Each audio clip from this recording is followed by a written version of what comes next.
میری آج کی یہ ویڈیو صرف اور صرف ان لوگوں کے لیے ہے جو فیلنگز اور ایموشنز رکھتے ہیں۔ مومنہ اقبال کیا کہہ رہی ہے یا ثاقب چدر کیا کہہ رہا ہے، مجھے اس سے کوئی غرض نہیں۔ ان میں سے صحیح کون ہے یا غلط کون ہے، اس کا فیصلہ اب یہ ویڈیو دیکھ کر کرنا۔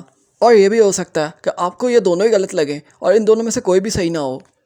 مومنہ اقبال کا کہنا ہے وہ ثاقب چدر کے ساتھ ایک ریلیشن شپ میں رہی اور اب مجھے ثاقب چدر مجبور کر رہا ہے کہ میں اس کے ساتھ شادی کر لوں، جبکہ مجھے پتا چلا ہے ثاقب چدر کی آلریڈی 2 شادیاں ہیں، اور دوسرا ثاقب چدر کڈنیز کا انلیگل کاروبار کرتا ہے۔ تو پھر میں ایسے شخص کے ساتھ کیسے شادی کروں؟ اپنی ویڈیو میں آگے بڑھے لیکن اس سے پہلے آپ لوگوں سے ریکویسٹ ہے کائنڈلی میرے اس چینل کو ضرور سبسکرائب کر دیں، ویڈیو کو شیئر اور لائک ضرور کریں۔ مومنہ اقبال نے ویسے تو یہ سٹیٹمنٹ دی ہے، لیکن مومنہ اقبال کی اپنی یہ سٹیٹمنٹ اس کے لیے ایک بہت بڑی چارج شیٹ ہے۔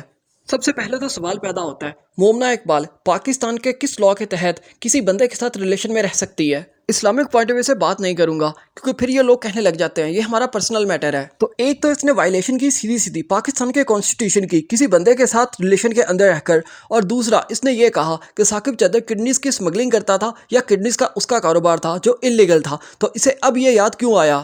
یہ ثاقب چدر کے ساتھ تقریباً 5 سال ریلیشن میں رہی ہے، تب اس کی آنکھیں نہیں کھلی کہ ثاقب چدر اچھا انسان نہیں ہے، میں نے اسے ایکسپوز کرنا ہے۔ جب بریک اپ ہو گئی، راہیں الگ ہو گئی، اب یہ اس بندے کو گندا کر رہی ہے۔ لیکن جب یہ ریلیشن شپ پہ تھی اس بندے کے ساتھ، تب اس سے مہنگے مہنگے گفٹ لے رہی تھی۔ کہا یہ جاتا ہے کہ اس نے سیوک لی، یہ بھی کہا جاتا ہے کہ ایک فارچونر بھی اس سے لے چکی ہے۔ اس کے علاوہ بہت سارے ایسے گفٹس ہیں جو اسے ثاقب چدر کی طرف سے ملے۔ اگر اسے ثاقب چدر پسند نہیں تھا یا یہ اس سے شادی نہیں کرنا چاہتی تھی تو کم از کم اس کے گفٹ ہی لوٹا دے اور بتا دے اسے کہ میں تم سے پیار نہیں کرتی۔ اگر وہ پیار کے چکر کے اندر اتنا زیادہ اندھا ہو گیا تھا کہ اس پر اپنی دولت لٹا رہا تھا، تو پھر تو مومنہ کو چاہیے کہ وہ اس کے سارے گفٹس واپس کر دے۔ ہاں، اگر مومنہ کا یہ ماننا ہے کہ میں نے یہ گفٹس اس لیے رکھے ہیں کہ میں نے اس چیز کا معاوضہ لیا جو میں نے اسے دی، یعنی اپنا ٹائم دیا، اپنا سب کچھ اس پر وار دیا، اس لیے میں اسے گفٹس لے رہی تھی، اس بارے میں آپ کیا سوچتے ہو؟ کمنٹ سیکشن میں ضرور بتانا۔ Thanks for watching this video.